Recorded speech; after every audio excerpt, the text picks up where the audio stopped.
ଜୟ ଜଗନ୍ନାଥ ଦର୍ଶକ ବନ୍ଧୁ। ମୁଁ ଆଜି ଆପଣମାନଙ୍କୁ ପରମା ଏକାଦଶୀ ସମ୍ପର୍କରେ କିଛି ତଥ୍ୟ ଉପସ୍ଥାପନ କରିବାକୁ ଚାହୁଁଛି। ପରମା ଏକାଦଶୀ ବ୍ରତ 11 ତାରିଖ ଜୁନ ମାସ 2024 ଗୁରୁବାର ଦିନ ଠାରୁ ପାଳନ କରିପାରିବେ। ଏକାଦଶୀ ତିଥି ଆଜି ରାତି 12:57 ଆରମ୍ଭ ହେବ। ବ୍ରତ ଭଙ୍ଗ 12 ଜୁନ ଶୁକ୍ରବାର ସକାଳ 5:30 8:10 ମଧ୍ୟରେ କରନ୍ତୁ। ପରମା ଏକାଦଶୀର ଅର୍ଥ କଣ? ସଂସ୍କୃତ ଭାଷାରେ ପରମା ଶବ୍ଦର ଅର୍ଥ ହେଉଛି ସର୍ବୋତ୍ତମ, ଶ୍ରେଷ୍ଠ କିମ୍ବା ସର୍ବାଧିକ ଉତ୍କୃଷ୍ଟ। ତେଣୁ ପରମା ଏକାଦଶୀର ଅର୍ଥ ହେଉଛି ସମସ୍ତ ଏକାଦଶୀ ମଧ୍ୟରେ ସର୍ବୋତ୍ତମ, ଶ୍ରେଷ୍ଠ ଏବଂ ଅତ୍ୟନ୍ତ ପବିତ୍ର ଏକାଦଶୀ। ଏହି ପରମା ଏକାଦଶୀ ପାଳନର ଲାଭ କଣ? ପରମା ଶୁଦ୍ଧ ଏକାଦଶୀ ବ୍ରତର ପାଳନ ଅତ୍ୟନ୍ତ ମହାନ ଏବଂ ପୁଣ୍ୟମୟ ବୋଲି ବର୍ଣ୍ଣିତ ହୋଇଛି। ଏହି ବ୍ରତ କେବଳ ଦାରିଦ୍ର୍ୟକୁ ଦୂର କରି ଧନ ସମ୍ପତ୍ତି ସମୃଦ୍ଧି ପ୍ରଦାନ କରେ ନାହିଁ, ବରଂ ଭକ୍ତଙ୍କର ପୂର୍ବଜନ୍ମ ଏବଂ ଏହି ଜନ୍ମର ପାପକୁ ମଧ୍ୟ ନାଶ କରିଥାଏ। ଏହି ପବିତ୍ର ବ୍ରତ ମୋକ୍ଷ ପ୍ରାପ୍ତିର ପରମ ପଥକୁ ସୁଗମ କରି ଭକ୍ତଙ୍କୁ ଭଗବାନ ଶ୍ରୀ ବିଷ୍ଣୁଙ୍କର ଦିବ୍ୟ ଶ୍ରୀଚରଣରେ ସ୍ଥାନ ପ୍ରଦାନ କରିବା କୃପା ମଧ୍ୟ ଦେଇଥାଏ। ପରମା ଏକାଦଶୀ ପାଳନ କରିବାର ବିଧି କଣ ଆମେ ଜାଣିବା। ପରମା ଏକାଦଶୀ ଦିନ ଭକ୍ତମାନେ ସାରା ଦିନ ସାଧାରଣତଃ ଉପାସ ରୁହନ୍ତି। କେତେକ ଭକ୍ତ ସମ୍ପୂର୍ଣ୍ଣ ନିରାହାର ରହୁଥିଲା ବେଳେ ଅନ୍ୟମାନେ ଫଳ, ଦୁଗ୍ଧ ଜାତୀୟ ଖାଦ୍ୟ ଅଥବା ଶ୍ରୀ ବିଷ୍ଣୁ ଭଗବାନଙ୍କ ପାଖରେ ଅର୍ପଣ କରିଥିବା ଭୋଗ ମଧ୍ୟ ଗ୍ରହଣ କରି ବ୍ରତ ପାଳନ କରନ୍ତି। ଅନ୍ୟ ସମସ୍ତ ଏକାଦଶୀ ପରି ଏହି ବ୍ରତର ପ୍ରସ୍ତୁତି ଦଶମୀ ତିଥିରୁ ଆରମ୍ଭ ହୋଇଥାଏ। ଦଶମୀ ଦିନ ଭକ୍ତମାନେ ଲୁଣ ବିହୀନ ଖାଦ୍ୟ ଏକଥର ସୂର୍ଯ୍ୟୋଦୟ ପରେ ଏବଂ ସୂର୍ଯ୍ୟାସ୍ତ ପୂର୍ବରୁ ଭୋଜନ କରନ୍ତି। ଏହା ଦ୍ୱାରା ଏକାଦଶୀ ଦିନ ପେଟରେ ଖାଦ୍ୟର ଅବଶେଷ କିଛି ରହିନଥାଏ। ଦ୍ୱାଦଶୀ ତିଥିରେ ବ୍ରାହ୍ମଣ ମାନଙ୍କୁ ଭୋଜନ କରାଇବା ଏବଂ ଦାନ ଦେବା ପରେ ବ୍ରତ ପାଳନ କରାଯାଏ। ଏକାଦଶୀ ଭଗବାନ ଶ୍ରୀ ବିଷ୍ଣୁ ମହାପ୍ରଭୁଙ୍କୁ ସମର୍ପିତ। ଏଣୁ ଏହି ଦିନ ଭକ୍ତମାନେ ଶ୍ରଦ୍ଧା ଭକ୍ତିର ସହିତ ଭଗବାନ ଶ୍ରୀ ବିଷ୍ଣୁଙ୍କର ପୂଜା ଅର୍ଚ୍ଚନା ପୁଷ୍ପ, ତୁଳସୀ, ଚନ୍ଦନ, ଫଳ, ଧୂପ, ଦୀପ ଦ୍ୱାରା କରନ୍ତି। ବିଷ୍ଣୁ ସହସ୍ର ନାମ ପାଠ, ବିଷ୍ଣୁ ପୁରାଣ ପଢିବା ମଧ୍ୟ ଅତ୍ୟନ୍ତ ଶୁଭ ବୋଲି ବିବେଚନା କରାଯାଏ।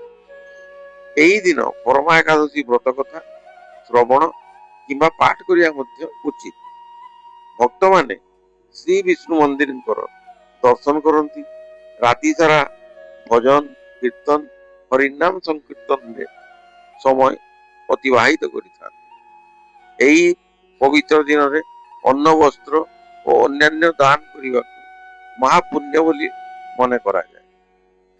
ଆସନ୍ତୁ ଜାଣିବା ବର୍ତ୍ତମାନେ ପରମା ଏକାଦଶୀର ମହତ୍ଵ କଣ। ପରମା ଏକାଦଶୀ ବୈଷ୍ଣବ ପରମ୍ପରାର ଏକ ଅତ୍ୟନ୍ତ ପବିତ୍ର ଏବଂ ମହାଫଳଦାୟୀ ବ୍ରତ। ଶାସ୍ତ୍ର ଅନୁସାରେ ଏହି ବ୍ରତ ପାଳନ କରୁଥିବା ବ୍ୟକ୍ତି ଜନ୍ମ ମୃତ୍ୟୁର ଚକ୍ରରୁ ମୁକ୍ତି ପାଇ ଶେଷରେ ବୈକୁଣ୍ଠ ଧାମ ପ୍ରାପ୍ତ ହୋଇ ଏହି ବ୍ରତର ପୁଣ୍ୟ ଫଳ ଦ୍ୱାରା ପିତୃପୁରୁଷଙ୍କର ଆତ୍ମା ମଧ୍ୟ ଶାନ୍ତି ଲାଭ କରେ ବୋଲି ବିଶ୍ୱାସ କରାଯାଏ। ପୁରାଣ କଥା ଅନୁଯାୟୀ କୁବେର ଭଗବାନ ଏହି ବ୍ରତ ପାଳନ କରି ଭଗବାନ ଶ୍ରୀ ବିଷ୍ଣୁଙ୍କ କୃପାରେ ଧନର ଅଧିପତି ହେବେ। ପରମା ଏକାଦଶୀ ବ୍ରତର ଶକ୍ତି ଏପରି ଯେ ଏହା ଦାରିଦ୍ର୍ୟ, ଦୁଃଖ, ସଙ୍କଟ, ପାପକୁ ନାଶ କରି ଜୀବନରେ ସୁଖ, ସମୃଦ୍ଧି, ଶାନ୍ତି ଆଣିଥାଏ ବୋଲି ଧାର୍ମିକ ବିଶ୍ୱାସ। ଯିଏ ନିଷ୍ଠା ଏବଂ ଭକ୍ତି ସହିତ ଭକ୍ତ ପାଳନ କରନ୍ତି ସେ ସର୍ବଦା ଭଗବାନ ଶ୍ରୀ ବିଷ୍ଣୁଙ୍କର କୃପା ଏବଂ ଆଶୀର୍ବାଦ ଲାଭ କରନ୍ତି। ପରମା ଏକାଦଶୀ ବ୍ରତ କଥା। ଧର୍ମରାଜ ଯୁଧିଷ୍ଠିର ଭଗବାନ ଶ୍ରୀକୃଷ୍ଣଙ୍କୁ ପଚାରିଲେ, ହେ ଜନାର୍ଦ୍ଦନ, ଅଧିକ ମାସର ଅଥବା ପୁରୁଷୋତ୍ତମ ମାସର କୃଷ୍ଣ ପକ୍ଷରେ ପଡୁଥିବା ଏକାଦଶୀ ବିଷୟରେ ମତେ ଟିକେ କିଛି କୁହନ୍ତୁ। ଭଗବାନ ଶ୍ରୀକୃଷ୍ଣ କହିଲେ, ହେ ରାଜନ, ଏହି ଏକାଦଶୀର ନାମ ପରମା ଏକାଦଶୀ। ଏହି ବ୍ରତ ପାଳନ କଲେ ସମସ୍ତ ପାପ ନାଶ ହୁଏ ଏବଂ ଏହି ଲୋକ ଓ ପରଲୋକରେ ମୁକ୍ତି ଲାଭ ହୁଏ। ଏହି ଦିନ ଭକ୍ତମାନେ ଭଗବାନ ଶ୍ରୀ ପୁରୁଷୋତ୍ତମ ନାରାୟଣଙ୍କୁ ଦୀପ, ଧୂପ, ଚନ୍ଦନ, ପୁଷ୍ପ ନୈବେଦ୍ୟ ଦ୍ୱାରା ପୂଜା କରିବା ଉଚିତ। ତାପରେ ଭଗବାନ ଶ୍ରୀକୃଷ୍ଣଙ୍କ ପୁରାତନ ବିଷୟରେ ସମ୍ୟକ ସୂଚନା ଦେଲେ। ପ୍ରାଚୀନ କାଳରେ କାମ୍ପିଲ୍ୟ ନଗରରେ ସୁମେଧା ନାମକ ଜଣେ ସଦାଚାରୀ ବ୍ରାହ୍ମଣ ବାସ କରୁଥିଲେ। ତାଙ୍କ ପତ୍ନୀଙ୍କ ନାମ ଥିଲା ପବିତ୍ରା। ଦୁହେଁ ଅତ୍ୟନ୍ତ ଧାର୍ମିକ ଓ ସଦ୍ଗୁଣୀ ଥିଲେ, କିନ୍ତୁ ପୂର୍ବଜନ୍ମର କର୍ମଫଳ ଯୋଗୁଁ ଅତ୍ୟନ୍ତ ସେମାନେ ଦରିଦ୍ର ଭାବରେ ଜୀବନ ଅତିବାହିତ କରୁଥିଲେ। ଭିକ୍ଷା ମାଗିଲେ ମଧ୍ୟ ସେମାନଙ୍କୁ ପର୍ଯ୍ୟାପ୍ତ ଅନ୍ନ ମଧ୍ୟ ମିଳୁନଥିଲା। ପବିତ୍ରା ନିଜେ ଭୋକିଲା ରହି ମଧ୍ୟ ଅତିଥିମାନଙ୍କୁ ଭୋଜନ କରାଉଥିଲେ ଏବଂ ସର୍ବଦା ନିଜ ପତିଙ୍କ ସେବା ଶୁଶ୍ରୂଷା କରୁଥିଲେ। ସେ କେବେ ମଧ୍ୟ ନିଜ ଦୁଃଖ ବିଷୟରେ ଅଭିଯୋଗ କରୁନଥିଲେ। ଦିନେ ନିଜ ପତ୍ନୀଙ୍କ ଦୁର୍ବଳ ଅବସ୍ଥା ଦେଖି ସୁମେଧା କହିଲେ, ପ୍ରିୟେ, ମୁଁ ଧନୀ ଲୋକମାନଙ୍କ ନିକଟରୁ ସାହାଯ୍ୟ ଚାହିଁଲେ ମଧ୍ୟ କେହି କିଛି ଦିଅନ୍ତି ନାହିଁ। ଗୃହସ୍ଥ ଜୀବନ ପାଇଁ ଧନର ଆବଶ୍ୟକତା ରହିଛି, ତେଣୁ ବିଦେଶକୁ ଯାଇ ଭାଗ୍ୟ ପରୀକ୍ଷା କରିବାକୁ ଚାହୁଁ। ତୁମର ଏ ବାବଦରେ ମତ କଣ? ପବିତ୍ରା ନମ୍ରତାର ସହିତ କହିଲେ, ହେ ସ୍ୱାମୀ, ପତ୍ନୀଙ୍କ କର୍ତ୍ତବ୍ୟ ହେଉଛି ପତିଙ୍କ ଆଜ୍ଞା ପାଳନ କରିବା, କିନ୍ତୁ ମୋର ବିଶ୍ୱାସ ଯେ ପୂର୍ବ ଜନ୍ମରେ ଯିଏ ଦାନ କରିଥାଏ ସେହି ଜନ୍ମରେ ତାର ଫଳ ପାଏ। ମୁଁ ଆପଣଙ୍କ ବିନା ରହିପାରିବି ନାହିଁ, ତେଣୁ ମୋର ଅନୁରୋଧ, ଆପଣ ଏଠାରେ ମୋ ସହିତ ରୁହନ୍ତୁ। एकदिन महर्षि कौंडल्य ସେହି ସ୍ଥାନକୁ ଆସିଲେ। ତାଙ୍କୁ ଦେଖି ପବିତ୍ରା ଏବଂ ସୁମେଧା ଶ୍ରଦ୍ଧା ସହିତ ପ୍ରଣାମ କରି କହିଲେ, ଆଜି ଆମେ ଧନ୍ୟ ହେଇ ଆପଣଙ୍କର ଦର୍ଶନ ଲାଭ କରି ଆମ ଜୀବନ ସଫଳ ହେଲା। ସେମାନେ ଋଷିଙ୍କୁ ଆସନ ଏବଂ ଭୋଜନ ଅର୍ପଣ କଲେ। ଭୋଜନ ପରେ ପବିତ୍ରା କହିଲେ, ହେ ମୁନିଗଣ, ଆମ ଦାରିଦ୍ର୍ୟ ଦୂର କରିବାର ଉପାୟ କୃପା କରି କୁହନ୍ତୁ। ମୁଁ ମୋର ସ୍ୱାମୀଙ୍କୁ ଧନ ଉପାର୍ଜନ ପାଇଁ ବିଦେଶ ଯିବାକୁ ବାରଣ କରିଛି। ମୋର ବିଶ୍ୱାସ, ଭାଗ୍ୟବଶତଃ ଆପଣ ଏଠାକୁ ଆସିଛନ୍ତି। ଦୟାକରି ଏପରି ଏକ ବ୍ରତ ବିଷୟରେ କୁହନ୍ତୁ ଯାହା ଆମ ଦାରିଦ୍ର୍ୟ ନାଶ କରିପାରିବ। ମହର୍ଷି କୌଣ୍ଡଲ୍ୟ କହିଲେ, ଅଧିକ ମାସ ବା ପୁରୁଷୋତ୍ତମ ମାସ କୃଷ୍ଣ ପକ୍ଷର ପରମା ଏକାଦଶୀ ବ୍ରତ ସମସ୍ତ ପାପ, ଦୁଃଖ ଏବଂ ଦାରିଦ୍ର୍ୟକୁ ନାଶ କରେ। ଯିଏ ଏହି ବ୍ରତକୁ ପାଳନ କରେ ସେ ଧନ, ସୁଖ, ସମୃଦ୍ଧି ଏବଂ ଅଶେଷ ପୁଣ୍ୟ ଲାଭ କରିଥାଏ। ଏହି ବ୍ରତରେ ରାତି ଜାଗରଣ, ଭଜନ କୀର୍ତ୍ତନ, ଭଗବାନଙ୍କ ସ୍ମରଣ କରିବା ଉଚିତ। ଏହି ବ୍ରତର ପ୍ରଭାବରେ କୁବେର ଭଗବାନ ଧନର ଅଧିପତି ହୋଇଥିଲେ।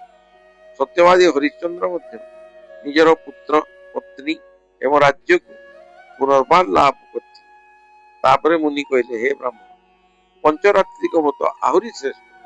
ପରମା ଏକାଦଶୀ ଦିନ ସକାଳରୁ ସମସ୍ତ ନିତ୍ୟକର୍ମ ସମାପ୍ତ କରି ଏହି 5 ଦିନିଆ ବ୍ରତ ଆରମ୍ଭ କରିବା ଉଚିତ।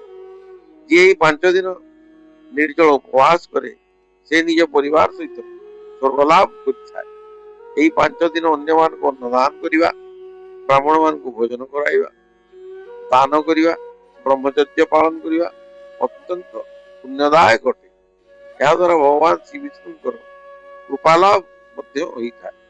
ମୁନିଙ୍କ ଉପଦେଶ ଅନୁସାରେ ସୁମେଧା ଏବଂ ପବିତ୍ରା ଏକାଠି ପରମା ଏକାଦଶୀ ଏବଂ ପଞ୍ଚରାତ୍ରିକ ବ୍ରତ ପାଳନ କଲେ। ବ୍ରତ ସମାପ୍ତି ପରେ ଜଣେ ହଠାତ୍ ରାଜକୁମାର ସେମାନଙ୍କ ଘରକୁ ଆସି ଏକ ସୁନ୍ଦର ଭବନ ଏବଂ ଜମି ଦାନ କଲେ। ବ୍ରତର ପୁଣ୍ୟ ଫଳରେ ସେମାନେ ଏହି ଜୀବନରେ ସୁଖ, ଶାନ୍ତି, ସମୃଦ୍ଧି ଭୋଗ କରି ଶେଷରେ ସ୍ୱର୍ଗଲୋକକୁ ଗମନ କଲେ।